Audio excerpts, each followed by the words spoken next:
दो अधूरे दिलों की तलाश की जो अपने अपने रहस्य में ऐसे उलझे हुए हैं कि एक दूसरे की तकदीर बन गए हैं। तो चलिए स्टार्ट करते हैं। रूहानी एक छोटे कस्बे की लड़की थी। सुबह सुबह जब मोहल्ले के ठेले वाले आवाज़ गूंजती थी, बच्चे स्कूल जाते थे, औरतें आंगन में बर्तन मांजती थीं, तब भी उसके दिल में अजीब सा खालीपन रहता था। किताबों में डूबे रहना उसकी आदत थी, मगर किताबें पढ़ते पढ़ते उसे लगता था कि मेरी ज़िंदगी तो किताबों जैसी है, लेकिन उसमें रंग कहाँ है।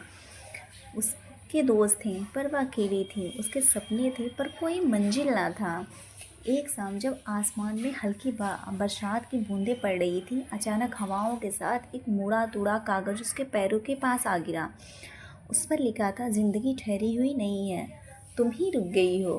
पुराने पुल तक आओ, नदी तुम्हारा रास्ता दिखाएगी।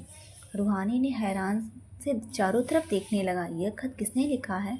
किसी अजनबी ने या कोई अपने उसे जानता हो?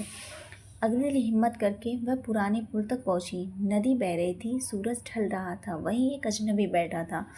उसकी नज़रें गहरी और चेहरा सुकून भरा था। वह मुस्कुराकर बोला, खत मिला? रूहानी ने हकबकाकर पूछा। हाँ, पर तुम कौन हो? वह बोला, मेरा नाम अयान है और मैं वही हूँ जिसकी तुम तलाश कर रही हो। धीरे धीरे उसका मुलाकात बढ़ने लगा। अयान कविताएं लिखता था, गज़लें सुनता था और दुनिया को अलग अलग नज़र से देखता था। रूहानी को लगा कि उसे कोई मिल गया है जो उसकी चुप्पी को समझता है।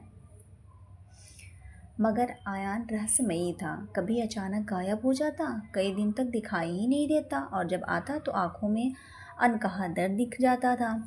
एक रात अयान ने कहा, ज़िंदगी सबको पुरानी रोशनी नहीं देती रूहानी, कुछ लोग अधूरी रोशनी के साथ ही जीते हैं, और वही अधूरी रोशनी उसकी सबसे बड़ी ताकत बन जाती है। रूहानी ने पहली बार उसकी आंखों में आंसू देखे।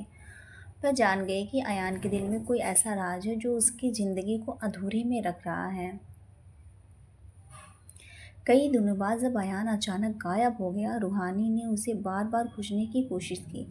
उसे पता चला कि अयान पहले एक बड़े शहर में रहता है। वह एक मशहूर शायर था, लेकिन उसकी मंगेतर की एक हादसे में मौत हो गई थी।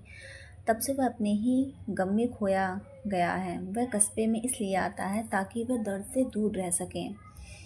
जब अयान लौट कर आया तो रूहानी ने उससे कहा, तुम्हारा अतीत तुम्हें बांध रहा है, मगर मैं चाहती हूँ कि तुम जीना सीखो।